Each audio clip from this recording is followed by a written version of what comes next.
Friends, आज के video में हम देखेंगे बिहार जीके से संबंधित प्रश्न। दोस्तों, जैसा कि हमारे द्वारा आप लोगों को बिहार जीके से लगभग 500 क्वेश्चन तक करवाया जाएगा, जो कि आपके एग्जाम के लिए काफ़ी महत्वपूर्ण है। यह इस वीडियो का तीसरा पार्ट है, इसलिए जितना हो सके इस वीडियो को अपने दोस्तों में भी शेयर करें। और ये जो वीडियो है यह MCQs बेस्ड है, ताकि आप भी हमारे साथ आंसर करें और वीडियो के अंत में ज़रूर बताएं कि कितने प्रश्न आपके सही हो रहे हैं। तो चलिए मैं इस वीडियो को शुरू करता हूं। आज का हमारा पहला प्रश्न है, बिहार का राजकीय वृक्ष कौन सा है? तो बिहार का जो राजकीय वृक्ष है ये है पीपल, यानी ऑप्शन नंबर बी। और इससे रिलेटेड जो हमारे द्वारा व्याख्या दिया जा रहा है वह आपके एग्जाम के लिए काफ़ी महत्वपूर्ण होता है, इसलिए इस व्याख्या को आप अच्छे से भी खुद से भी पढ़ सकते हैं। पीपल वृक्ष का बिहार के इतिहास और सांस्कृतिक में गहरा महत्व है। माना जाता है कि भगवान बुद्ध को बोधगया में इसी वृक्ष के नीचे ज्ञान प्राप्त हुआ था। इसके सांस्कृतिक और ऐतिहासिक महत्व को देखते हुए इसे राजकीय वृक्ष का दर्जा मिला। ये आपको याद रखना है। हमारा अगला प्रश्न है, 2011 की जनगणना के अनुसार बिहार का जनसंख्या घनत्व कितना है? तो यह है 1106 व्यक्ति प्रति वर्ग किलोमीटर। ये आपको याद रखना है। ये सारे के सारे प्रश्न आपके एग्जाम के लिए काफ़ी महत्वपूर्ण हैं। यहाँ पे आप व्याख्या में देखेंगे, 2011 की जनगणना के अनुसार बिहार की जनसंख्या घनत्व 1106 व्यक्ति प्रति वर्ग किलोमीटर था, जो इसे भारत का सर्वाधिक जनसंख्या घनत्व वाला राज्य बनाता है। पश्चिम बंगाल में 1028 दूसरे स्थान पर है, ये भी आपको याद रखना है। हमारा अगला प्रश्न है, बिहार के किस जिले की सीमा झारखंड और उत्तर प्रदेश दोनों से लगती है? तो वह है रोहतास। रोहतास जो है बिहार का वह जिला है जो झारखंड और यूपी दोनों से लगता है। आप यहाँ पे व्याख्या में देखेंगे, रोहतास बिहार का एकमात्र ऐसा जिला है जो दक्षिण में झारखंड और पश्चिम में उत्तर प्रदेश दोनों राज्यों के साथ सीमा साझा करता है। याद रखिएगा, दक्षिण में झारखंड और पश्चिम में उत्तर प्रदेश से लगता है रोहतास। हमारा अगला प्रश्न है, बिहार में सर्वाधिक पुरुष साक्षरता दर वाला जिला कौन सा है? तो वह जिला है रोहतास। याद रखना है आपको, रोहतास बिहार में सर्वाधिक पुरुष साक्षरता वाला जिला है। 2011 की जनगणना के अनुसार रोहतास जिले में न केवल कुल साक्षरता दर 73.37% सर्वाधिक है, बल्कि पुरुष 82.88% और महिला 62.97% साक्षरता दर में बिहार के सभी जिलों में सर्वोच्च है। ये भी आपको याद रखना है। रोहतास ही सर्वाधिक साक्षरता वाला जिला भी है पुरुष और महिला में। हमारा अगला प्रश्न है, बिहार हेराल्ड नामक समाचार पत्र का प्रकाशन किसने आरंभ किया था? तो यह किया गया था गुरु प्रसाद सेन जी के द्वारा। और यह जो व्याख्या है कब किया गया था ये आपको याद रखना। 1875 में गुरु प्रसाद सेन ने द बिहार हेराल्ड नामक अंग्रेजी समाचार पत्र का प्रकाशन शुरू किया। यह बिहार का पहला अंग्रेजी समाचार पत्र था। ये आपको याद रखना है। काफ़ी बार एग्जाम में क्वेश्चन पूछा जाएगा कि बिहार का पहला अंग्रेजी समाचार पत्र कौन सा है? तो यह है द बिहार हेराल्ड। और किसके द्वारा प्रकाशन किया गया था? गुरु प्रसाद सेन जी के द्वारा 1875 में। हमारा अगला प्रश्न है, विक्रमशिला गंगा डॉल्फिन अभयारण्य बिहार के किस जिले में स्थित है? तो यह स्थित है भागलपुर जिले में। और यहाँ पे इससे रिलेटेड जो फैक्ट है, भारत का एकमात्र डॉल्फिन अभयारण्य विक्रमशिला गंगा डॉल्फिन अभयारण्य भागलपुर जिले में सुल्तानगंज से कहलगांव तक गंगा नदी के 60 किलोमीटर के हिस्से में फैला हुआ है। ये आपको याद रखना है, कितने हिस्से में? 60 किलोमीटर सुल्तानगंज से कहलगांव तक। हमारा अगला प्रश्न है, 1942 के भारत छोड़ो आंदोलन के दौरान पटना सचिवालय गोलीकांड में कितने छात्र शहीद हुए थे? तो इसमें जो छात्र शहीद हुए थे ये आपको नोट कर लेना है। 7 छात्र शहीद हुए थे। और ये आपको व्याख्या में देख लेंगे, ये बहुत ही इंपॉर्टेंट क्वेश्चन होने वाला है, क्योंकि एग्जाम में पूछा जाएगा। 11 अगस्त 1942 को पटना सचिवालय का पर तिरंगा फहराने के प्रयास में जिलाधिकारी WG आर्चर के आदेश पर पुलिस ने गोली चला दी, जिसमें 7 छात्र शहीद हो गए। इन 7 शहीदों की स्मृति में शहीद स्मारक निर्माण किया गया। ये आपको याद रखना है। किनके जो जिलाधिकारी कौन थे, तो वो थे WG आर्चर जी। और कब हुआ था यह घटना? 11 अगस्त 1942 को। ये भी आपको याद रखना है। हमारा अगला प्रश्न है, बिहार का कौन सा जिला पेपर सिटी के नाम से जाना जाता है? तो वह जिला है समस्तीपुर। समस्तीपुर को बिहार का पेपर सिटी के नाम से जाना जाता है। यहाँ पे आप व्याख्या में देखेंगे, समस्तीपुर जिले में स्थित डालमिया नगर अब बंद हो गया है और अन्य कागज मिलों के कारण इसे भी पेपर सिटी के रूप में जाना जाता है। ये आपको याद रखना है। हमारा अगला प्रश्न है, बिहार में न्यूनतम वर्षा वाला जिला कौन सा है? तो वह जिला है औरंगाबाद। यहाँ पे व्याख्या में आप देखेंगे, आमतौर पर गया, औरंगाबाद और रोहतास के क्षेत्रों में बिहार में सबसे कम वर्षा होती है। आधिकारिक आंकड़ों में अक्सर औरंगाबाद को सबसे कम वर्षा वाले जिले के रूप में दर्ज किया गया है। ये भी आपको याद रखना है। हमारा अगला प्रश्न है, प्रसिद्ध हरिहर क्षेत्र मेला या सोनपुर मेला किन 2 नदियों के संगम पर आयोजित होता है? तो यह होता है गंगा और गंडक के संगम पर आयोजित होता है। एशिया का सबसे बड़ा पशु मेला सोनपुर मेला कार्तिक पूर्णिमा के अवसर पर गंगा और गंडक नदियों के संगम पर आयोजित होता है। इसे हरिहर क्षेत्र मेला के नाम से भी जाना जाता है। ये आपको याद रखना है। हमारा अगला प्रश्न है, बिहार में स्थित महाजनपदों की संख्या कितनी है? तो बिहार में स्थित महाजनपदों की संख्या जो है यह टोटल 3 है।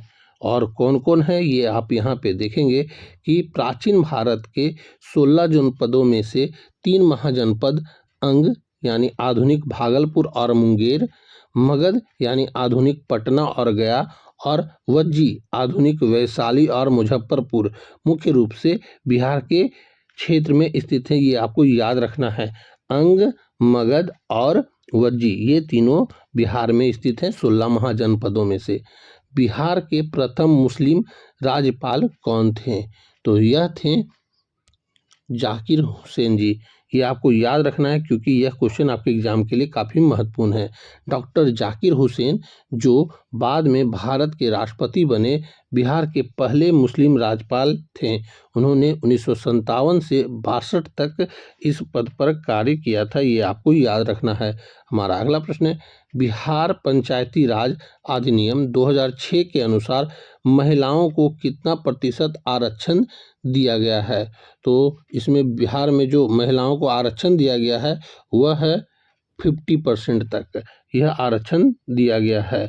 और यहाँ पे हमारा जो व्याख्या है, बिहार देश का पहला राज्य था जिसने 2006 में पंचायती राज संस्थाओं यानी मुखिया, सरपंच, पंचायत समिति सदस्य आदि में महिलाओं को 50% आरक्षण का प्रावधान किया था। ये आपको याद रखना है।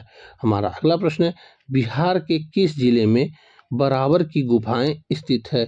तो यह स्थित है जहानाबाद में। जहानाबाद में बिहार के बराबर की गुफाएं स्थित है।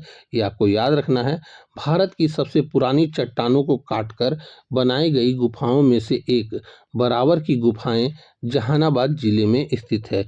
इनका निर्माण मौर्य सम्राट अशोक और उनके पौत्र दशरथ ने आजीवक संप्रदाय के भिक्षुओं के लिए करवाया था। ये आपको याद रखना है।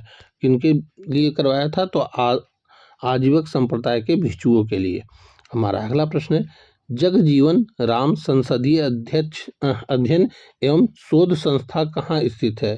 तो यह स्थित है पटना में। और इससे रिलेटेड जो व्याख्या है ये आप देखेंगे, प्रसिद्ध स्वतंत्रता सेनानी और राजनेता बाबू जगजीवन राम के सम्मान में जगजीवन राम संसदीय अध्ययन एवं शोध संस्था की स्थापना पटना में की गई थी। ये आपको याद रखना है। हमारा अगला प्रश्न है, बिहार का राजकीय पक्षी किसे घोषित किया गया है? तो यह घोषित किया गया है मांगुर को। ये आपको याद रखना है। मांगुर को जो है बिहार का राजकीय मछली घोषित किया गया है।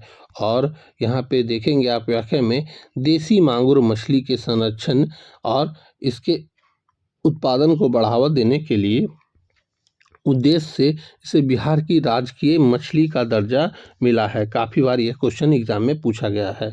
हमारा अगला प्रश्न है, बिहार में नंगी हड़ताल किस जेल में हुई थी? तो यह हुआ था छपरा जेल में। नंगी हड़ताल कहाँ हुआ था? छपरा जेल में। सविनय अवज्ञा आंदोलन के दौरान 1930 में छपरा जेल में कैदियों ने स्वदेशी का समर्थन करने और विदेशी वस्त्रों का विरोध करने के लिए नंगी हड़ताल की थी, जिसमें उन्होंने विदेशी वस्त्र पहनने से इनकार कर दिया था। तो यह कब किया गया था? 1930 में किया गया था। ये आपको याद रखना है। हमारा अगला प्रश्न है, बिहार के किस जिले को बिहार का हृदय कहा जाता है? तो वह जिला है नालंदा। बिहार का हृदय कहा जाता है किसे? नालंदा को। नालंदा जिले की भौगोलिक स्थिति बिहार के लगभग केंद्र में होने के कारण और इसकी ऐतिहासिक, सांस्कृतिक एवं शैक्षिक विरासत के कारण इसे कभी कभी बिहार का हृदय की संज्ञा दी गई है। ये आपको याद रखना है। हमारा अगला प्रश्न है, बिहार में कांवर झील पक्षी अभयारण्य कहाँ स्थित है? तो बिहार में कांवर झील पक्षी अभयारण्य जो है यह बेगूसराय में स्थित है। ये आपको याद रखना है। हमारा अगला प्रश्न है, इससे पहले, कांवर झील एशिया की सबसे बड़ी मीठे पानी की ऑक्सबो झील है। यह बेगूसराय जिले में स्थित है। एक प्रमुख पक्षी अभयारण्य है जिसे बिहार के पहले रामसर स्थल का दर्जा भी मिला है। ये आपको याद रखना है, बिहार का पहला रामसर स्थल का दर्जा कांवर झील को ही मिला है। और यह एशिया की सबसे बड़ी मीठे पानी की झील भी है। दोस्तों, ये सारे के सारे प्रश्न आपके एग्जाम के लिए काफ़ी महत्वपूर्ण हैं और आपके कितने प्रश्न सही हो रहे हैं आप जरूर से ज़रूर कमेंट करके मुझे बताएंगे। बिहार राज्य की स्थापना की घोषणा दिल्ली दरबार में कब की गई थी? तो यह किया गया था 1911 में। और यहाँ पे व्याख्या में आप देखेंगे 12 दिसंबर 1911 को दिल्ली दरबार में सम्राट जॉर्ज पंचम ने बंगाल विभाजन को रद्द करने और बंगाल से बिहार एवं उड़ीसा को अलग करने कर एक नए प्रांत के रूप में स्थापित करने की घोषणा की। यह घोषणा 22 मार्च 1912 को अधिसूचित हुआ था। ये आपको याद रखना है। हमारा अगला प्रश्न है, 2011 की जनगणना के अनुसार बिहार में लिंगानुपात कितना है? तो बिहार में जो लिंगानुपात है वह है 918, यानी कि ऑप्शन नंबर बी। और यहाँ पे व्याख्या में देखेंगे 2011 की जनगणना के अनुसार बिहार का लिंगानुपात प्रति हजार पुरुषों पर महिलाओं की संख्या 918 था, जबकि भारत का राष्ट्रीय औसत 943 है। ये आपको याद रखना है। हमारा अगला प्रश्न है, बिहार के प्रथम महाकवि किसे माना जाता है? तो यह माना जाता है विद्यापति को, यानी ऑप्शन नंबर बी।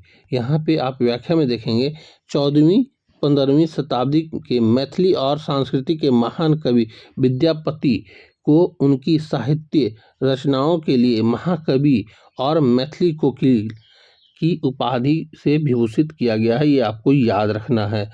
हमारा अगला प्रश्न है, सर्च लाइट समाचार पत्र के प्रथम संपादक कौन थे? तो यह थे सैयद हैदर हुसैन जी। सर्च लाइट के संस्थापक कौन थे? तो सैयद हैदर हुसैन जी। यहाँ व्याख्या में आप देखेंगे 1918 में सच्चिदानंद सिन्हा द्वारा शुरू किए गए सर्च लाइट नामक अंग्रेजी समाचार पत्र के पहले संपादक सैयद हैदर हुसैन थे। यह पत्र बिहार में स्वतंत्रता आंदोलन की एक प्रमुख आवाज बन गई। ये भी आपको याद रखना है। हमारा अगला प्रश्न है, बिहार में सर्वाधिक अनुसूचित जाति जनसंख्या वाला जिला कौन है? तो वह जिला है गया। गया में अनुसूचित जनजाति सर्वाधिक पाई जाती है। और यहाँ पे आप व्याख्या में देखेंगे 2011 की जनगणना के अनुसार बिहार में सबसे अधिक अनुसूचित जाति की आबादी गया जिले में स्थित है। ये आपको याद रखना है। हमारा अगला प्रश्न है और इस वीडियो का आखिरी प्रश्न है, बिहार में ऑपरेशन प्रहार का संबंध किससे है? तो इसका संबंध जो है शराबबंदी को लागू करने से है। दोस्तों आपके 25 क्वेश्चन में से कितने प्रश्न सही हुए आप हमें कमेंट करके जरूर बताएंगे। यहाँ आप व्याख्या में देखेंगे ऑपरेशन प्रहार बिहार पुलिस द्वारा राज्य में शराबबंदी कानून को प्रभावी ढंग से लागू करने और शराब के अवैध व्यापार में शामिल अपराधियों के खिलाफ कड़ी कार्रवाई के लिए चलाया गया था।